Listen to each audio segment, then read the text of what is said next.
episode of The Real 2 Cents. I'm your host, Lady J. You didn't ask us for it, but we give it to you anyway. So here on The Real 2 Cents, you all know how we do. We're going to have some fun, be entertained, talk about some real stuff with some real people. But before we get into that, check out the get up.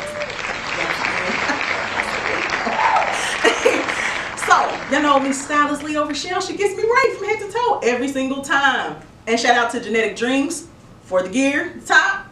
Told you I'm going to be supporting black-owned businesses all month of February. Shoes Galore by Monica Brown, the Kicks, and of course, Char the Store gets my face right every single time, y'all. So shout out to them. Make sure you all go like, follow, share, look them up. Genetic Dreams, Char the Star, Stylist Leo Rochelle, and Shoes Galore. So today's topic is I Made It, Part 2. So y'all know on the last episode, Part 1, we had Mr. Carlos Henson, awesome story. This time we have none other than Miss Timia Carruthers. I'll tell you all a little about her later. She gets on my nerves. Not in real life. She's like a Sister Francie. I know how those are. She's funny. So I'm pretty sure she's going to have something to say when she comes on set, but she be alright. So before we get into that, I would like to give you all today's motivational nugget.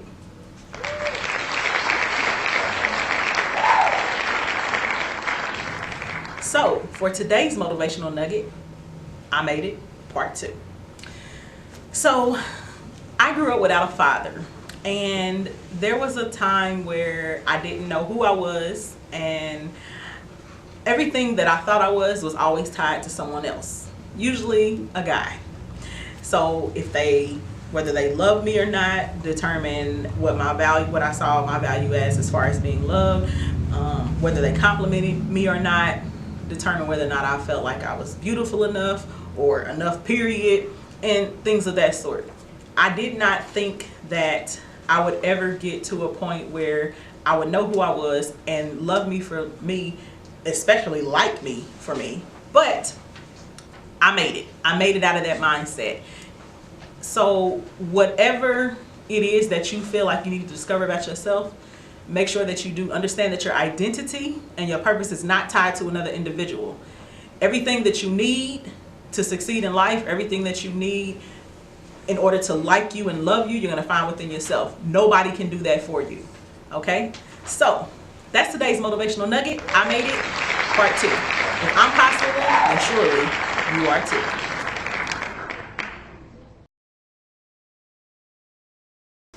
So before I bring out our guests and we get into this topic, it's time to cut over to the Art of Music with Carlton Amos to see who's here today. And actually, I think he is actually performing himself today. So give it to us, Carlton.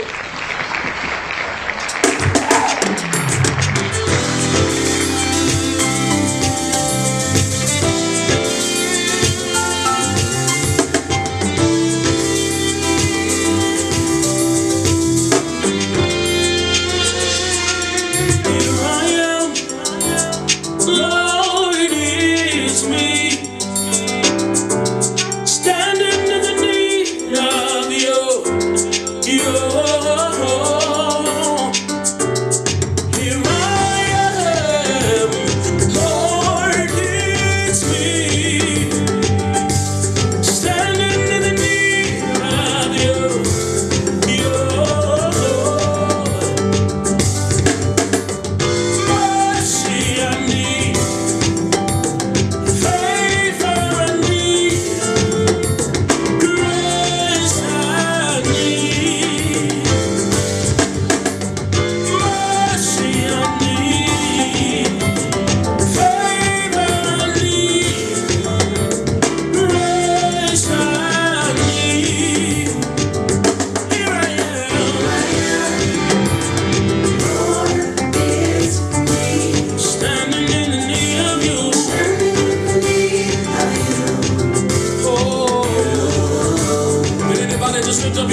love him and his music, make sure that you all go follow, like, share, and buy, okay?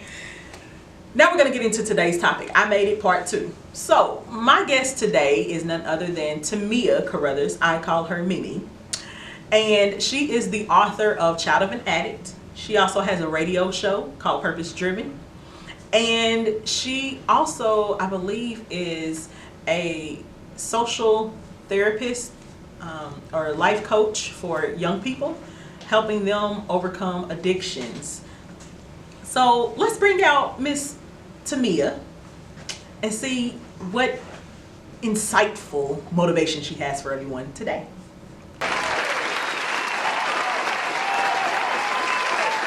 So, welcome to the show, Mimi. Thanks for the invite, Lady J. Of course, anytime. So, tell the people a little bit about yourself before we get into the topic. Okay, so I am a mother, a wife, a grandmother, a life coach, and an author.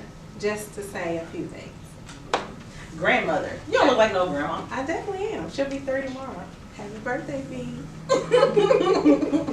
Awesome, awesome. She's a cutie pie, too. Thank you. So, this book of yours, Child of an Addict, Yes, ma'am. it has been causing a little bit of hoopla, a little bit, making a splash everywhere. A little bit. So, tell us a little bit about the book. So the book is, it's a platform of me. So it's solely based off the story of my life.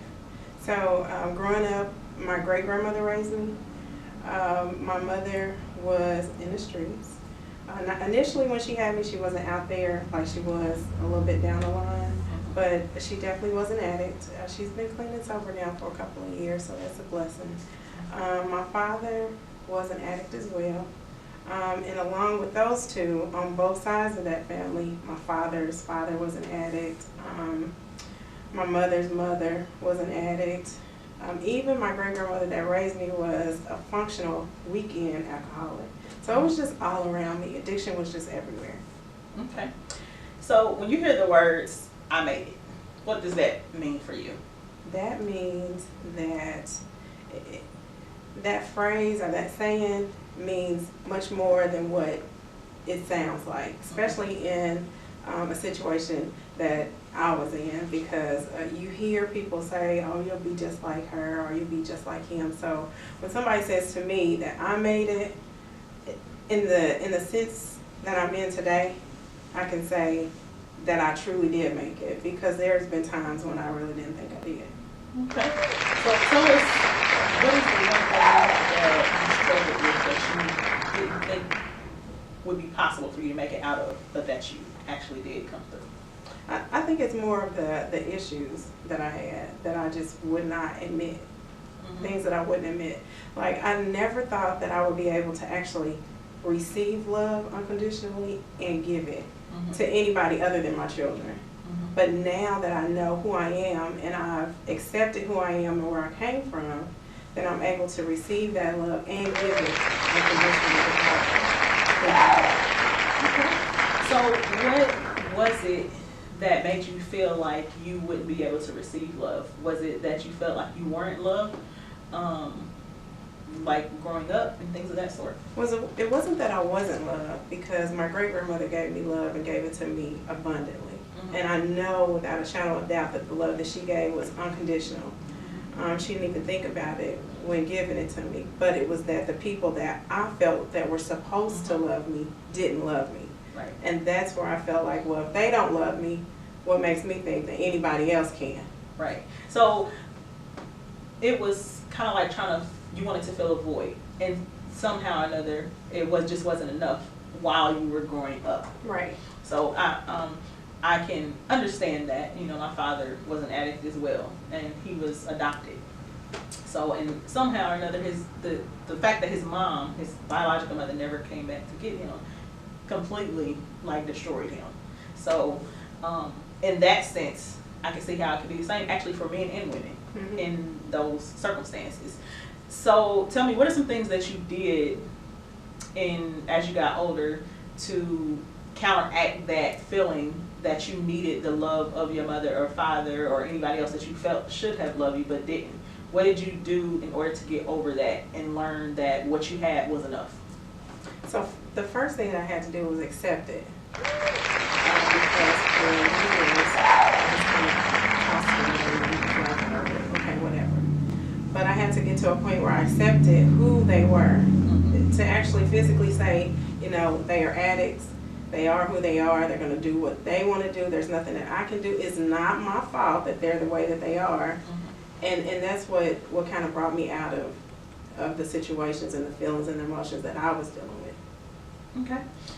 And so tell us a little bit about what you do now concerning your book and your story for others. So now I'm able to tell the story. So that's the first thing. I used to, you know, shy away from telling the story because I felt as though people are just judgmental and they're not going to take it for face value. They're going to see what they want to see and hear what they want to hear and use it against you in ways that, you know, could possibly harm you more emotionally that you are, you know, you're already damaged. So I take that story now and I share it with young people that are children of addicts. I share it with addicts because it's a different story to hear come from the child and not the parent, because a lot of the parents think that, no, it's just me, it's not affecting anybody else, but those are long-term mental issues that the children carry, and they use it in ways that they really don't know where it's coming from. So growing up, you know, I learned how to do things unknowingly because of things I saw. I learned how to manipulate. I learned how to lie. I just learned how to do all of those things. Not that I wanted to learn how to do it, but it's what I saw on a daily basis. So when I go out and I minister to people or the young girls at the juvenile center, or when people come into the office for sessions, those are things that we talk about. Okay. And so what exactly, the name of your company, what is that called? It's called the Recovery Room. The Recovery Room. Okay, and what does the Recovery Room do?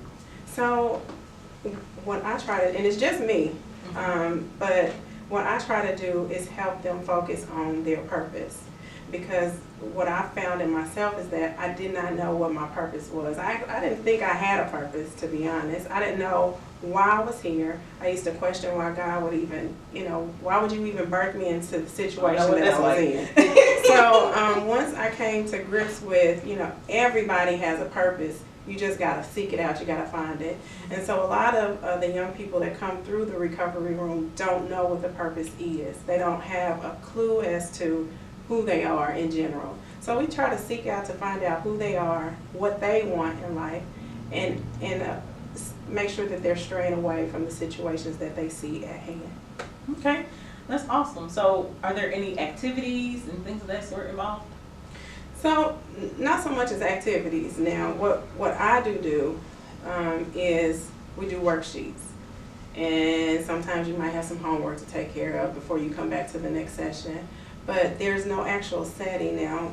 There have been a couple of sessions that I've had where people that have read the book, Child of an Addict, will come in and they ask questions. There's a couple of letters in that book. There's a letter that I wrote to my mother. There's a letter that I wrote to my best friend. And there's a letter that I wrote to myself. And those three letters tend to cause the most emotional affirmation for people.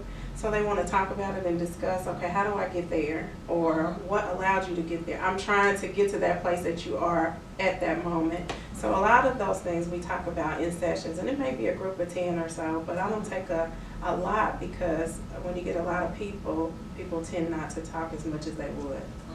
Right, right. So what would you say now, where you are now, is the most liberating thing for you that you have obtained out of your story? Three things.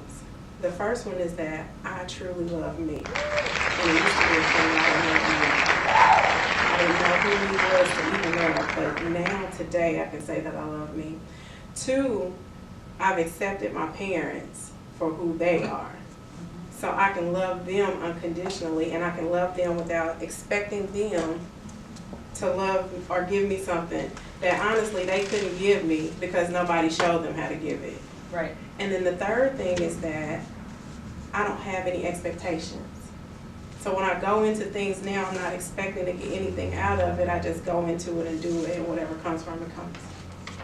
Awesome, awesome. I think that is probably the biggest thing that most people desire to obtain out of that, is not having any expectations, or knowing that I'm doing this because either I know it's my purpose, or because I've been called to do it, or just because I want to do it, and that's it. Right. And I'm not really expecting that, because I think that is what causes people to really shut down, when you're expecting something and you don't get what it is that you expected. And so now you're back at square one, or you go right back into the same mindset that you were in previously. Right.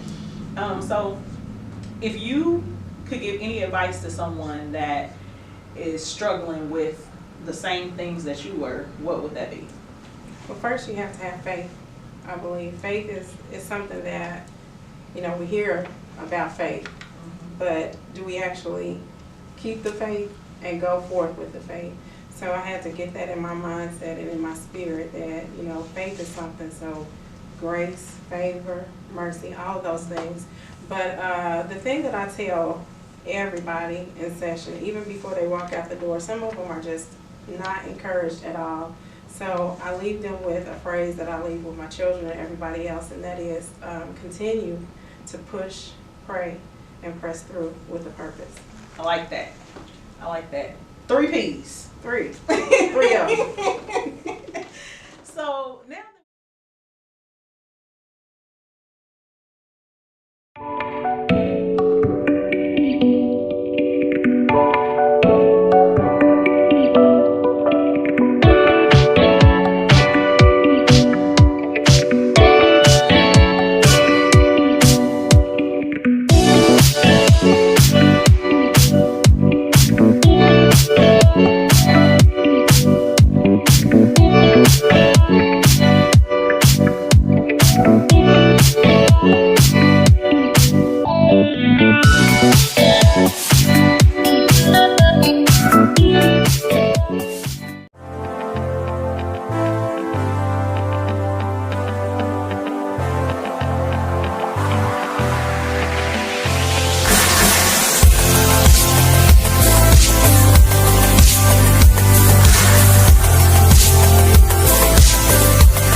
Mimi. Yes, ma'am. We have come to the end of the show, unfortunately, but I'm gonna have to have you back on. So I made it. I want to say that I think your story is awesome, amazing. I know we see each other all the time. Oh, so now let me tell y'all, she's a whole nother character outside of what y'all see here. Okay. But what would be your final thoughts? Is that if you are the child of an addict, or have a loved one that struggles with addiction that you're really close to, just know that you are not them. You are not them,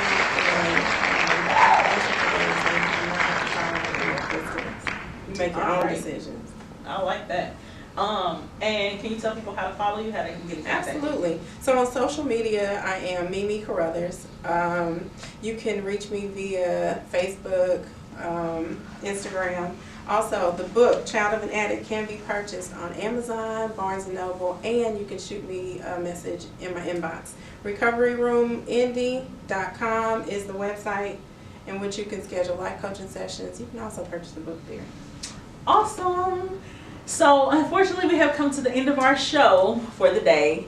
This has been another episode of The Real 2 Cents. I'm your host, Lady J. You can ask us for it, but we